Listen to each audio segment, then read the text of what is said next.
Foi com alegria, foi com energia que cantamos este Vive.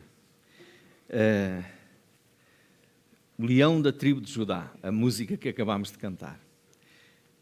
Este que quebrou as nossas cadeias e nos libertou, diz a música que nós acabámos de cantar. E nós temos visto que, apesar de Cristo nos libertar, porque Jesus é a verdade, e Ele próprio diz: conhecereis a verdade e a verdade vos libertará, muitas vezes criam-se à volta de Jesus, são criadas religiões, denominações que não dão liberdade, antes pelo contrário, oprimem, escravizam. E na semana passada, nós lá baseados em Lucas, onde nós vamos voltar hoje, nós estivemos a falar precisamente sobre a diferença entre a religião e a vida espiritual, o verdadeiro cristianismo. E uma das coisas tem a ver com este aspecto, tem a ver com, precisamente, a liberdade que temos em Cristo. É claro que algumas pessoas, não entendendo bem o conceito de liberdade, pensam que liberdade é libertinagem. Pensam que liberdade é a permissividade para tudo, inclusive para o pecado. Não é a mesma coisa. Mas em Cristo somos verdadeiramente livres, porque Ele quebrou as cadeias que nos amarravam ao pecado, à escravidão deste mundo, e agora nós temos um relacionamento com Ele livre, um relacionamento com Ele que também nos libertou do peso da ira de Deus que pesava sobre nós. Então nós temos muito para alegrarmos e para louvarmos ao Senhor.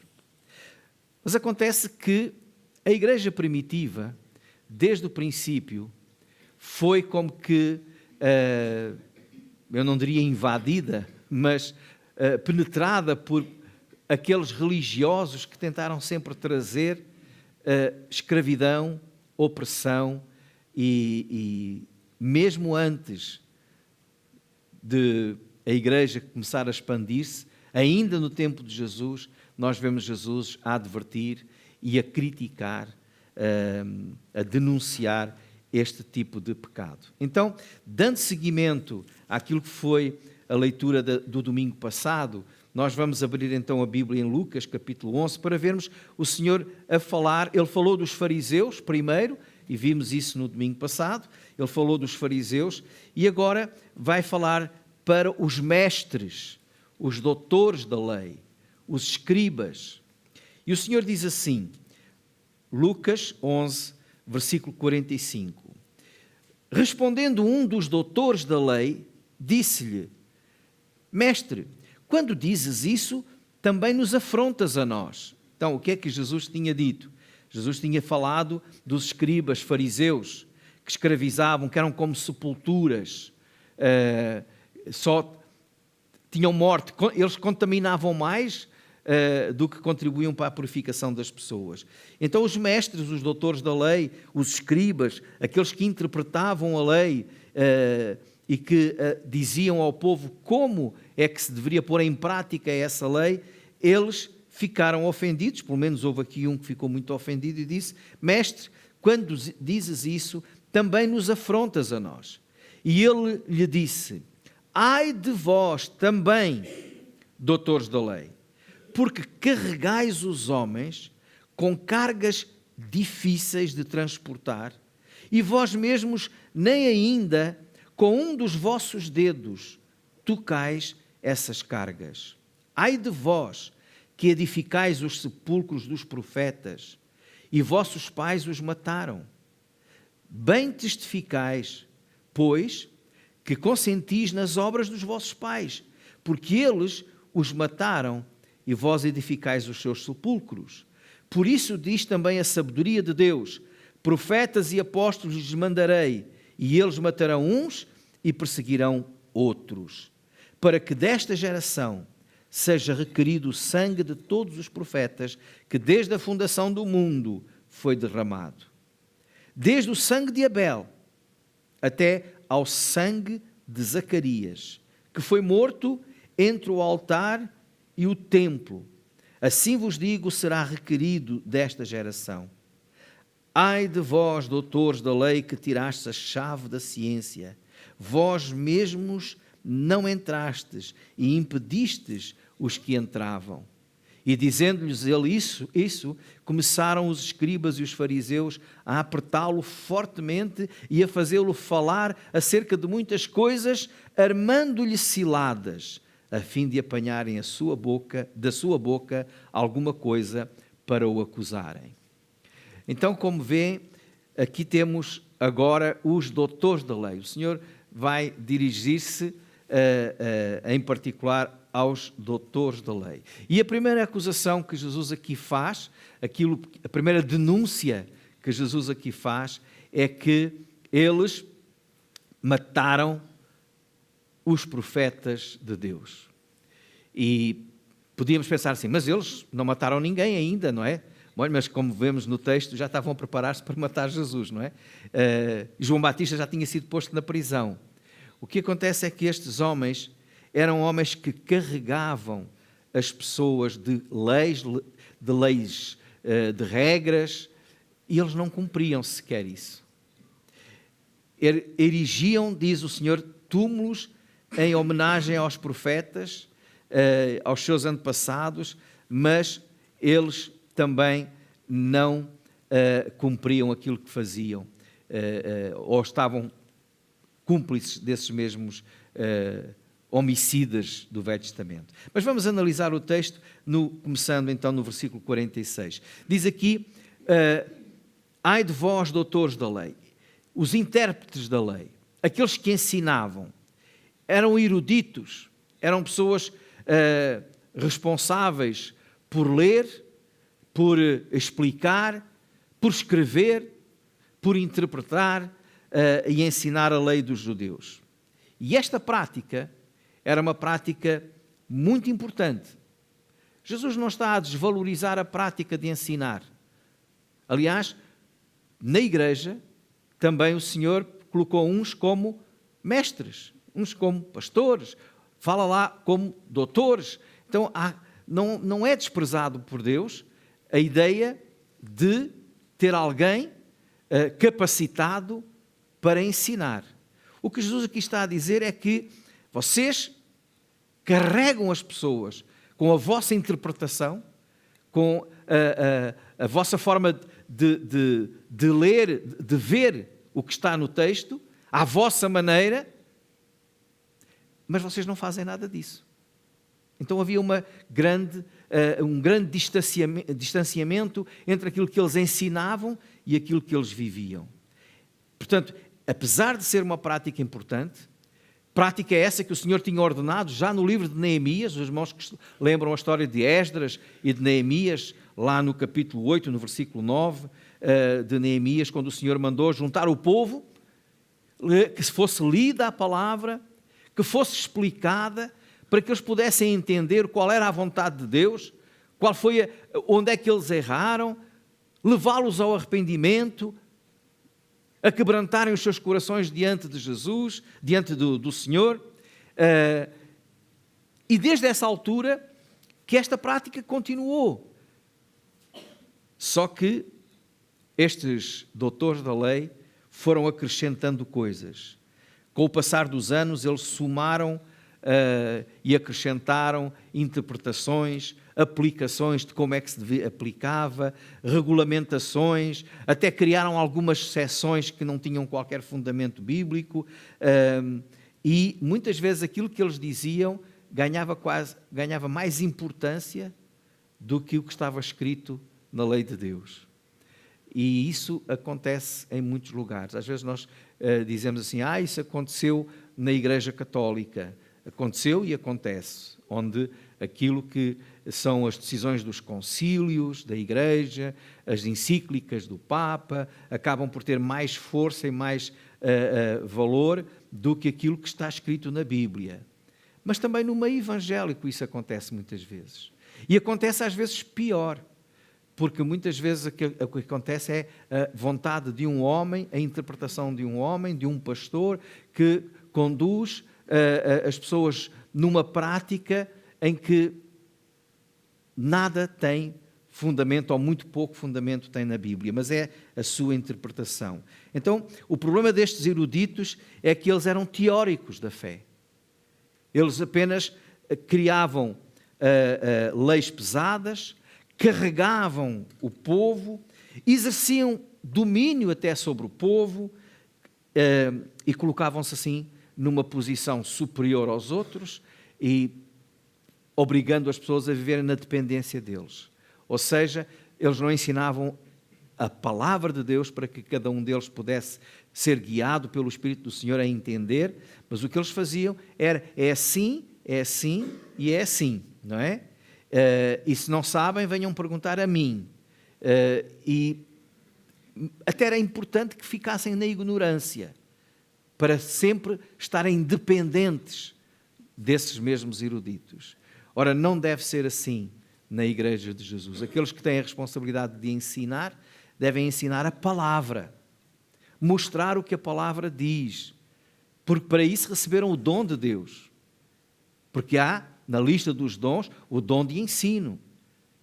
Mas quem nos ensina, a Bíblia diz que é o Espírito Santo. Ele nos ensina, ele foi-nos dado para ensinar todas as coisas. Então é importante que o povo de Deus aprenda a examinar as Escrituras, e como fizeram aqueles homens lá em Bereia, quando os apóstolos chegaram com a mensagem do Evangelho, eles compararam o que ouviram com aquilo que estava escrito para ver se era mesmo assim. Então, os irmãos, a Igreja de Jesus tem que aprender a crescer no conhecimento da palavra para poder ter discernimento e não ser assim dominados por interpretações, por linhas de pensamento que muitas vezes trazem apenas a ideia do homem e não a ideia de Deus. É por isso que os irmãos, todos devem ter a Bíblia, todos devem ler a Bíblia, todos devem abrir a Bíblia quando estamos aqui a pregar, ou eu, ou qualquer outro pastor, ou qualquer outro pregador. Devemos abrir, devemos comparar, devemos ouvir a voz de Deus. Estes homens o que estavam a fazer era realmente a oprimir com as suas interpretações. É sobre isto que Jesus se refere lá em Mateus, no capítulo 11, nos versículos 28 a 30, quando ele diz: vinde a mim, vós que estáis cansados e oprimidos, e eu vos aliviarei. Porque as pessoas estavam cansadas e oprimidas por todas estas leis que os doutores da lei tinham colocado. Mas eles, diz o Senhor, eles não praticavam. Eram pregadores que não praticam a palavra. E isso é contrário àquilo que o Senhor diz, que a autoridade do pregador está precisamente no praticar da palavra. Em 1 de Pedro, no capítulo 5, Pedro escreve aos pastores, escreve aos presbíteros, que é o mesmo que pastores. E o que é que Pedro diz no capítulo 5, os versículos 1 até ao versículo 3? Diz: aos presbíteros que estão entre vós, admoesto eu que também sou presbítero como eles, e testemunha das aflições de Cristo, e participante da glória que se há de revelar, apacentai o rebanho de Deus que está entre vós, tendo cuidado dele, não por força, mas voluntariamente, nem por torpe ganância, mas de ânimo pronto, nem como tendo domínio sobre a herança de Deus, mas servindo de exemplo ao rebanho. A autoridade de um pastor, de um presbítero, daquele que ensina a palavra, ela reside naquilo que a Bíblia diz, não naquilo que ele diz, naquilo que a Bíblia diz e no seu exemplo. Se ele não for exemplo de prática daquilo que ensina, ele perdeu toda a autoridade.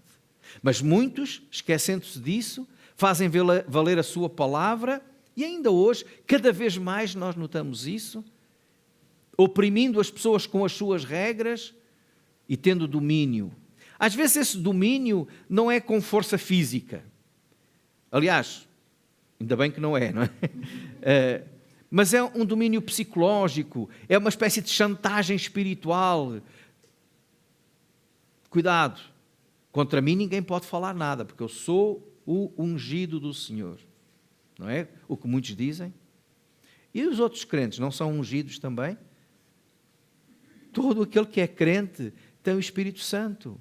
E essa unção que todos nós temos deve nos levar a ter o cuidado de não falar nada uns contra os outros. Seja ou não seja o seu ministério pastoral ou não pastoral, de ensino ou não ensino. É para todos.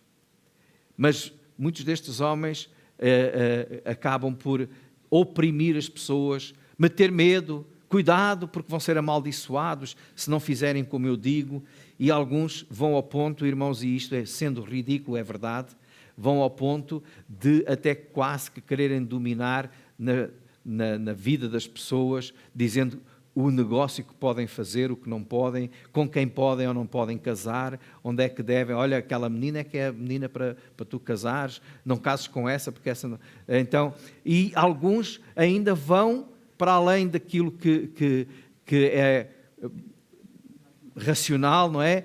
Porque nesta chantagem e neste medo que fazem com as pessoas, vão afirmar, para terem mais autoridade, o Senhor disse-me. Não é? Eu tive uma conferência esta noite, muito especial, lá no meu quarto, e o Senhor disse-me. O Senhor não me disse. A palavra certa, a frase certa é o Senhor disse. Porque está aqui.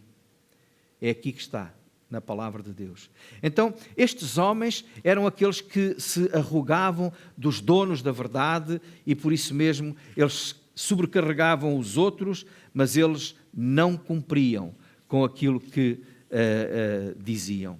Depois o Senhor chama-lhes, no versículos 47 e 48, ele vai dizer: ai de vós que edificais os sepulcros dos profetas e vossos pais os mataram.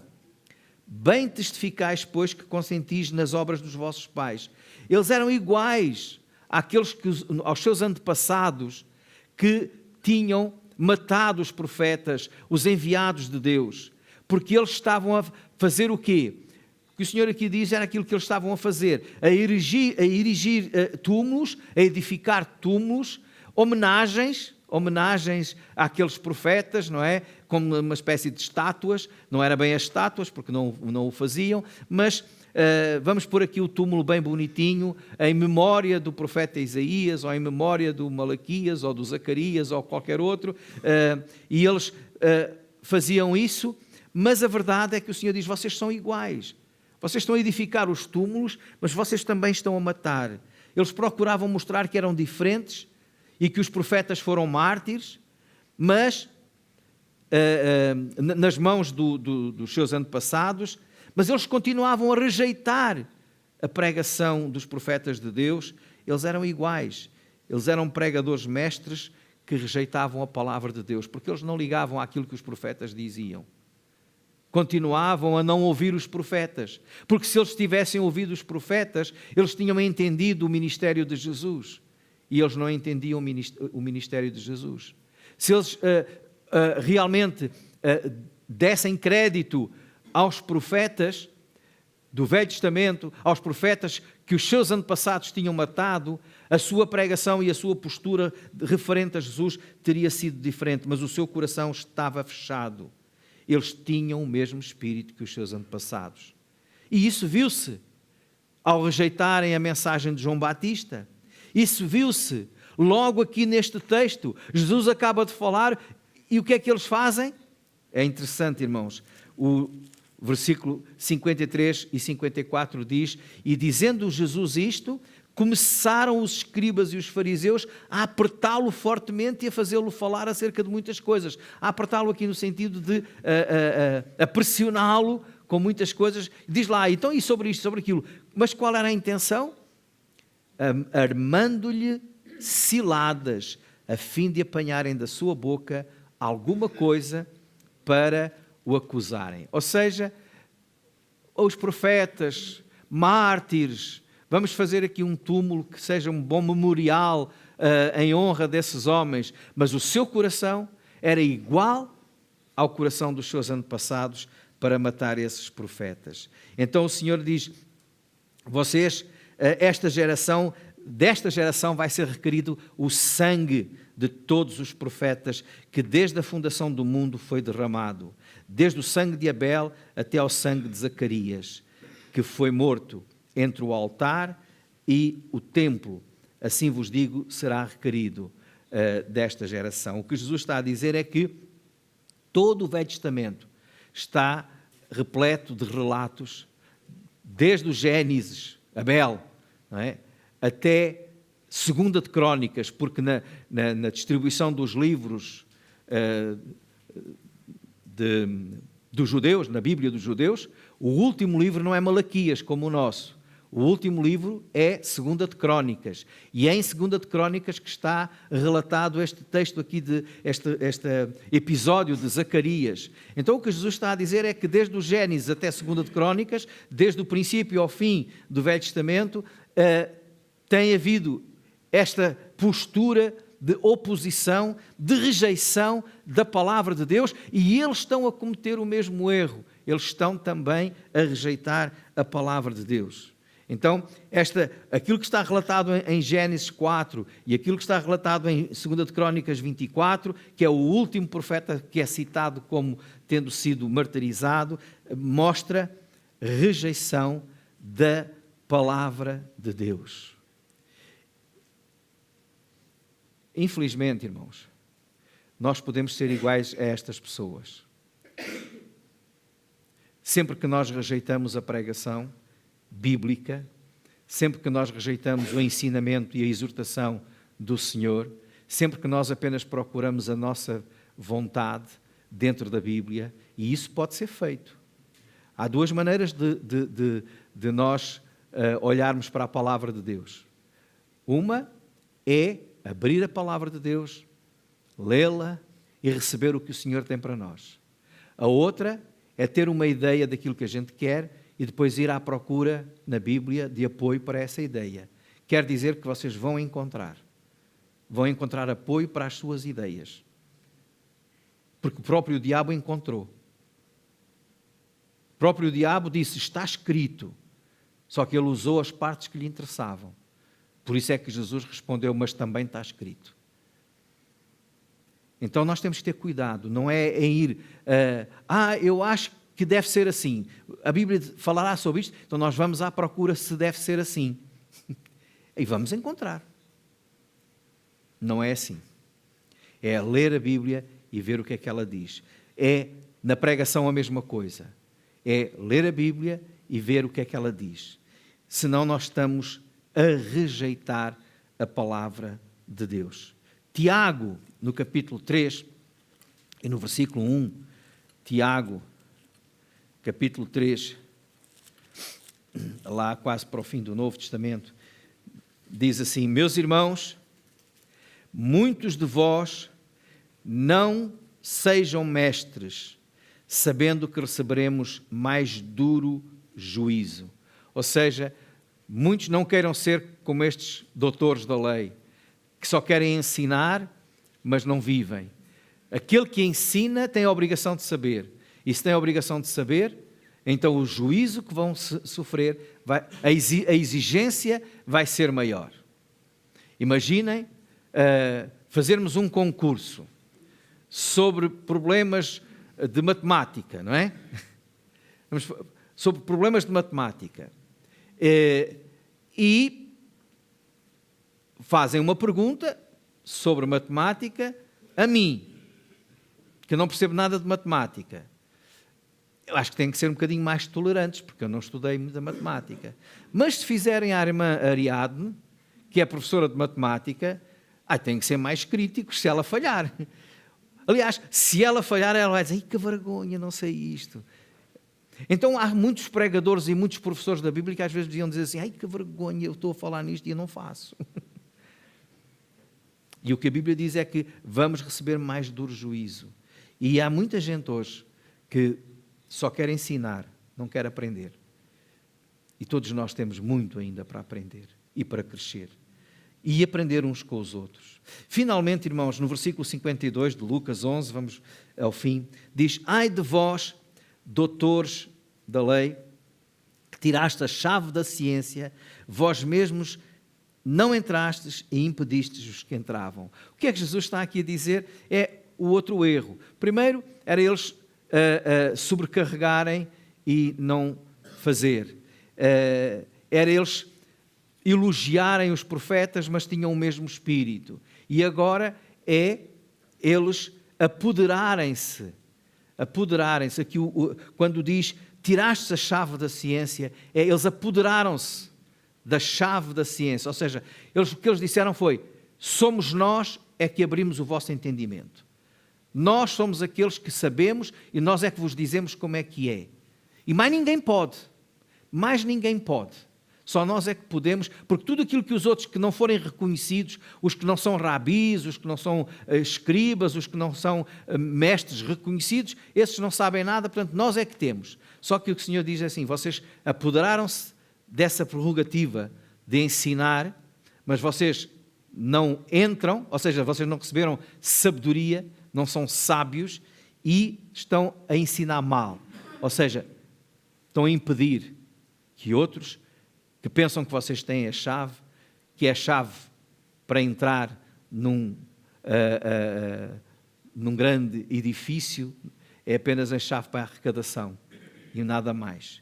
Então eles apoderaram-se, dizendo que eles é que sabiam, os outros tinham que obedecer, afirmavam que tinham o conhecimento, que tinham os segredos, eles é que sabiam revelar esses segredos, mas o conhecimento que diziam ter não fazia diferença nenhuma na sua vida e muito menos na vida dos outros. Não entravam porque não praticavam e não deixavam entrar porque os seus ensinamentos estavam a ser mal passados, estavam errados e por isso mesmo quem os fosse seguir também não conseguia entrar.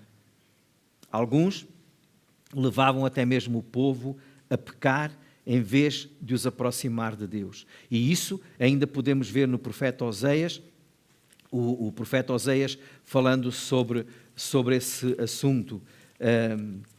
No Velho Testamento, Oseias capítulo 4 e o versículo 6, o que é que este profeta dizia sobre os religiosos daquela altura?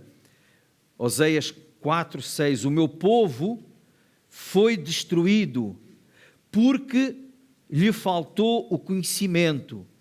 Porque tu rejeitaste o conhecimento, também eu te rejeitarei para que não sejas sacerdote diante de mim, visto que te esqueceste da lei do teu Deus, também eu me esquecerei dos teus filhos. Este é o Senhor a falar ao povo de Israel, aos líderes, aos sacerdotes, àqueles que se esqueceram de ensinar e o povo foi mal ensinado e por isso estava a sofrer as consequências.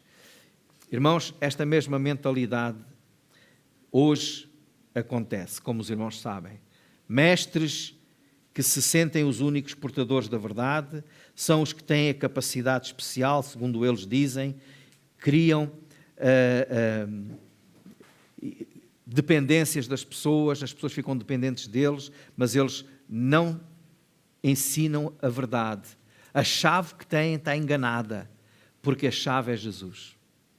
E se não falarmos de Jesus, se não falarmos, é Ele que abre o entendimento, é Ele que abre pelo seu Espírito as portas, as tais portas que ninguém fecha.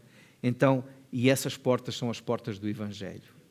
E se nós formos ver bem aquilo que Jesus ensinou, essas portas do Evangelho levam-nos ao arrependimento, à fé, à confissão do pecado e a confessar Jesus como o único Senhor e Salvador. A mensagem de Jesus, irmãos, é a verdade. E a verdade que liberta, que não oprime. A mensagem de Jesus suscitou ira naqueles homens que queriam logo matá-lo a seguir, queriam logo prendê-lo.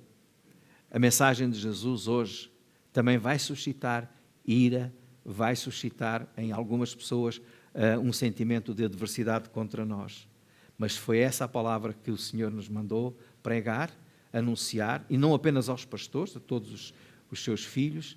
Então é essa a palavra que nós devemos levar.